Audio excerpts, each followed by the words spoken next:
মোরা তো কোনো সময় ঢাকা যায়নি বুঝছো। এই যে হঠাৎ করে মন চাইলে যেটা ঢাকাতে ঘুরে আই। তো আমরা গাড়িতে যাইতে যাইতে পথে এই দোলা পরিবহনের কাউন্টারে নামলাম। তো দোলা পরিবহনের কাউন্টারটা আসলেই খুব সুন্দর কাউন্টার না, এই যে আপনাকে ওই দোলার তেলের পাম্প। তো এইখানে একটু সময় বিরতি দিলে মোরা একটু ওয়াশরুমে আইলাম, হাত মুখ ধুইলাম। এবার রাখি হয়ে হাত মুখ ধুইতে আছে। এরপরে আবার মাঝখানে যাত্রা বিরতির পরে আবার মোরা গাড়িতে উঠলাম। গাড়ির সিট একদম ফাঁকা, মানে 5টার সময় গাড়ি তো বেরিয়ে হলে সবাই ঘুমিয়ে ওঠে না। এই দিন সবাই ঢাকা যাইতে পারে না। এর লেগে মোরা আগে আগে ফাঁকা গাড়ি পাইয়েই মনে করেন যে উঠে গেছি ঢাকা যাওয়ার উদ্দেশ্যে। তো ঢাকা যাইতেছি, তোর ঘুম ঘুম আইতে আছে। এবার ঢাকা যাই না আমার গুলিচ্ছেন।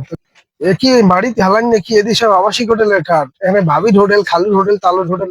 যাই হোক ওইসব হোটেল মোটেলে আমরা গেলাম না, আমরা এই দেখতে আসি যে এই একশো টাহার টাহা বেড়ার টাহার বান্ডিল বান্ডিল শুয়ে দিয়েছে।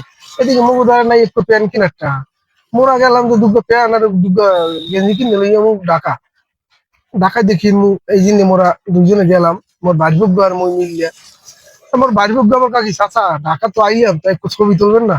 এবং গাড়ি আল্লাহ বলা ছবি তুলবো কি লাগছে খিদে। তারপর বাড়িতে কি টাকা পয়সা আনছেন কিছু?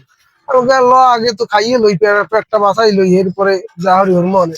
এবার ঢুকলাম একটা সিপে সাফার মধ্যে, হোটেলের ভিতরে কোনটার ভিতরে খাইতে এনে কি ভালো দারুণ ব্যবস্থা, খাইলাম। খাইয়ে টেয়ে বাইরে এলাম, ফুটপাথ দিয়ে একটু হাঁটলাম, চাইলাম অনেক কিছু কিনতে, কিন্তু দুঃখের বিষয় হচ্ছে মুখদার কোনো টাকা পয়সা নেই। হ্যাঁ, চাইলাম এই করে টাকা লই দৌড় দিন, এবার গণদোলাই কামানের দেশের পরিস্থিতি এমনি ভালো না। এবার একটু মার্কেটে ঢুকলো, ওমা এদিকে লাল নীল বাতি আর জামা কাপড়ে ভরা।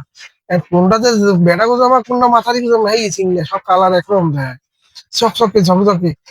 বেশিক্ষণ ঘোরাঘুরি হলাম না, কারণ এমনি সমস্যা, পাওয়ার মাওয়ার কম। বেশিক্ষণ থাকলে আবার কিনে আড্ডে যাইতে নাই পারলাম।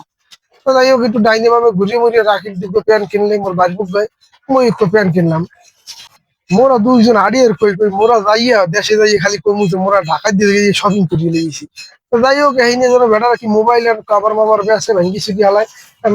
আর এমন মুখ কপাল উঠছিলাম একটু লুটে চড়ার আশায়, কিন্তু দুঃখের বিষয় হচ্ছে ওই লিফট গুলো বলে চলে না। এরপরে কি আর করার, আস্তে আস্তে নামা লাগছে, আবার আবার দেয়া চাচা পছন্দ হয়েছে যা কিনছি। এমনকি বেটা হাট আগে। এরপরে আস্তে আস্তে না ঘুরতে ঘুরতে নামি গেলাম। বাড়ির রাখি ব্যবহার করতে আছে যে চাচা সন্ধ্যার আগে বাড়ি যাওয়া লাগবে, না মা আবার মারবে। এখন তোর বেশি ঘোরাঘুরি করার সময় নাই। এরপরে আর কি হলাম, ঘোরাঘুরির কথা বাদ দিয়া পেটের দিকে লাগছে খিদে, চিন্তা করি যে হোটেলে খাইতে গেলে মেলা টাকা লাগবে, তো আর সেই বাড়ি দিয়ে খামু। এরপরে আবার কিছু না ভাবলেও দুই বাড়ি পরে চাষা বাড়িতে উঠে গেলাম বাড়ি গাড়িতে। গাড়িতে উঠে একদম আইয়ার আইতে খাইলাম। সবাই ভালো থাকেন, আল্লাহ হাফেজ।